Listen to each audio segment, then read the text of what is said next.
السلام عليكم ورحمة الله وبركاته. الحمد لله منشئ الخلق من عدم، ثم الصلاة على المختار في القدم. أما بعد، قال الله تبارك وتعالى: كان الناس أمة واحدة. صدق الله العظيم. مزہ برسات کا چاہو تو ان آنکھوں میں آ بیٹھو، مزہ برسات کا چاہو تو ان آنکھوں میں آ بیٹھو.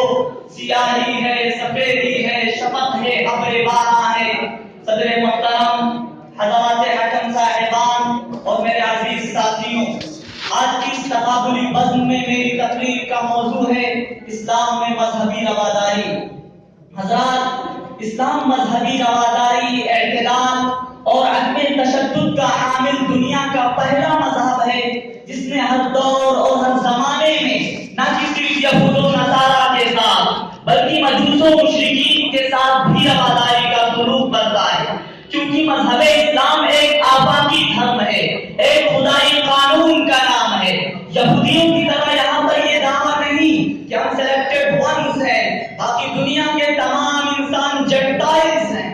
یہی وجہ ہے کہ مذہب اسلام کسی ایک قوم، کسی ایک جماعت، کسی ایک فرد کی بات نہیں کرتا، بلکہ اس دھرتی پر بسنے والے ہر انسان کے ساتھ عدل و انصاف اور رحمت و رواداری کے برتاؤ کو لازمی قرار دیتا ہے.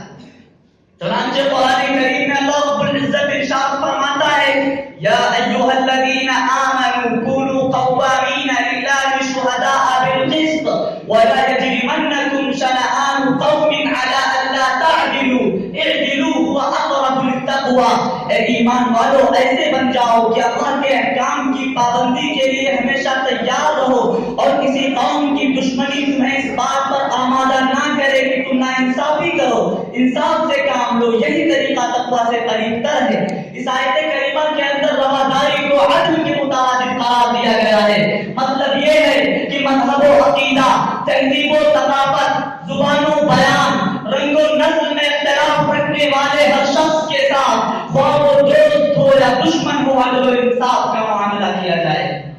دوسری جگہ اللہ رب العزت ارشاد فرماتا ہے: من قتل نفسا بغیر نفس او فساد فی الارض فکأنما قتل الناس جميعا ومن احیاها فکأنما احیا الناس جميعا. جس نے کسی شخص کو ناحق قتل کر دیا یا زمین پر فساد برپا کیا تو گویا کہ اس نے پوری انسانیت کو قتل کر دیا، اور جس نے کسی شخص کی جان کو بچا لیا تو گویا کہ اس نے پوری انسانیت کی جان کو بچا لیا.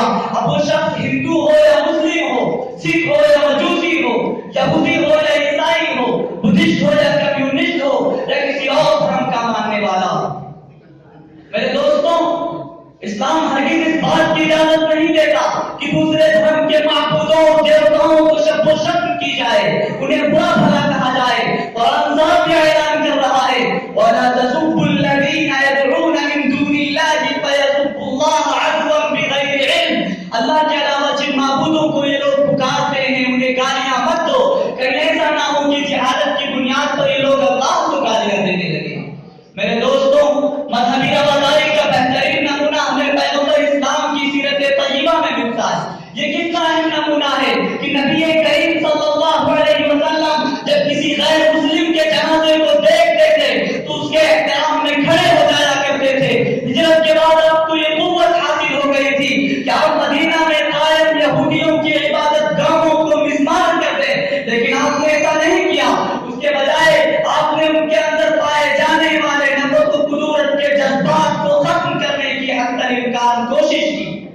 حضرت عمر کا ایک غیر مسلم غلام حضرت عمر کی وفات تک ان کے پاس رہا. حضرت عمر کی یہ خواہش تھی کہ وہ اسلام قبول کر لے، لیکن اس نے اسلام قبول نہیں کیا. حضرت عمر رضی اللہ تعالیٰ عنہ نے اپنی وفات کے وقت اسے آزاد کر دیا.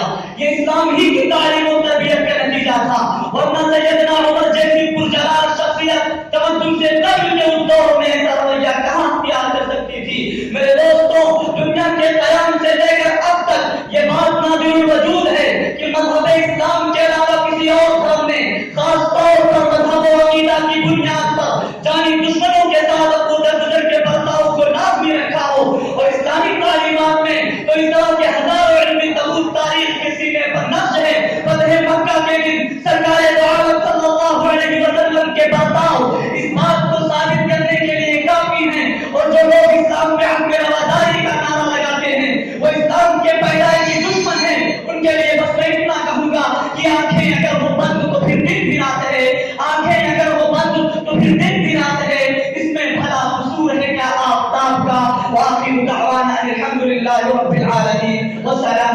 ورحمۃ اللہ. ان کے بعد اگلے مصاحب میں برادر محمد طلحہ تشریف لائے اور اپنی تقریر